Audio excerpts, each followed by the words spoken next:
ada pasien mau pasang AKDR IUD. Nah, kita udah pasang, ingat di bulan puasa kita kan puasa. Ini kan pasiennya lagi menstruasi, makanya kita lakukan pemasangan. Udah selesai ya. Ini pasiennya. Tadi kita nggak kasih nampak, boleh private gitu ya. Oke, hai. Sehat-sehat terus ya. Mudah-mudahan. Taruh sana saya biar ini rekam sedikit situ. Oke.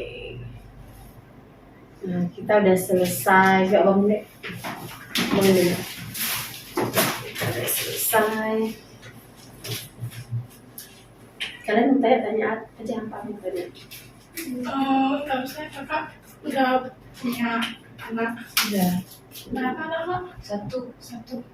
Bisa langsung pakai spiral. Ini udah 5 tahun ya. Kemarin tuh pil. Alasan kakak pasang itu kenapa? Udah siapa juga minum pil, takutnya bermasalah. Jangan minum lama kan. Memang nggak ada niatan pengen nambah lagi. Jadi aman tapi Mungkin 3 tahun lagi, 2 atau 3 tahun lagi. Ibu ini kenapa alasan milih dia AKDR, alat kontrasepsi, kasih bagusnya, alat kontrasepsi jangka panjang tuh apa-apa aja?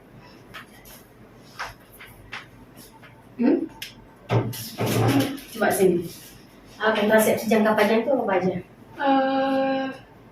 KB. Sini sayang. Nah, kita udah pasang IUD sama pasien, kita kasih edukasi nih sedikit buat anak-anak kita nih dari upper Depkes ya, upper Depkes. Alasan ibu ini gunakan IUD sama AKBK itu kan alat kontrasepsi jangka panjang. Kalau AKBK implan, masangnya di sini itu bantomnya tuh. Nah, itu bantom. Kalau kalian mau panggil semua, nanti ibu merajarin. Mau dipantom, ibu merajarin bagaimana cara dipantom, bagaimana cara di rahim kita itu dua-dua ada pantomnya. Kalau mau merajarin. Nah, kalau misalnya AKDR itu lamanya dia 10 tahun. Ini kan AKDR. Ibu ini masuknya mau 5 atau 6 tahun ke depan mau punya anak kedua. Kalau AKBK implan di sini, AKBK alat kontrasepsi bawah kulit atau implan itu cuma 3 tahun. Makanya ibu ini milih yang jangka panjang atau 10 tahun, 5 tahun atau 6 tahun buka terus itu.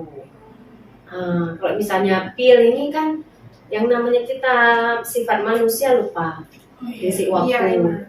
Kalau suntik berulang-ulang, mending yang praktis, implan atau IUD gitu. Apa mau tanya lagi sama pasiennya? Kalau misalnya kan masalah yang akan terjadi kalau misalnya pakai implan lupa buka, misalkan pemasangannya udah terjadwal, tapi waktu lepas itu lupa. Kalau misalnya hari ini bakal dilepas kayak gitu, kan udah bertahun-tahun kayak gitu, selalu lupa. Saya lebih dari 5 tahun baru teringat.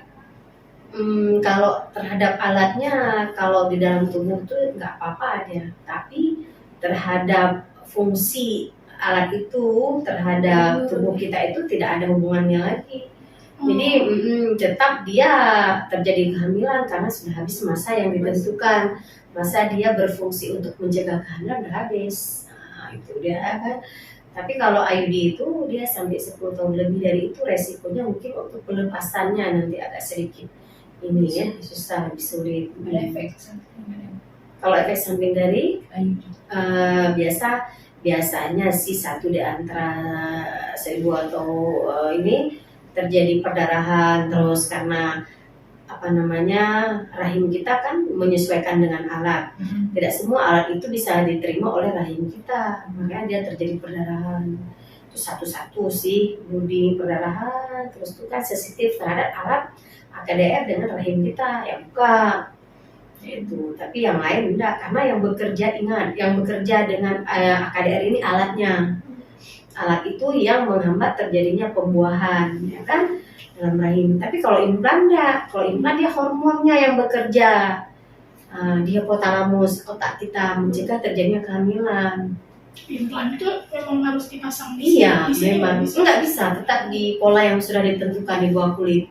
sukutan. Pernah lihat penyuntikan BCG? BCG di bawah kulit? Tidak pernah. Itulah dia di bawah kulit. Implan itu tetap di bawah kulit bekerja, hormonnya itu yang bekerja. Hormon progesteronnya. Itu bentuk spiral itu ada huruf S sama huruf T. Kalau S kan yang dulu punya spiral namanya ya. Kalau sekarang kan koper T namanya. Itu Kan dia dia bentuknya. ini dia nih. Bagus sekali pertanyaan dari mereka. Memang luar biasa ya. Ini ya. Koper T namanya. Koper T model TCU 380. Ini dia.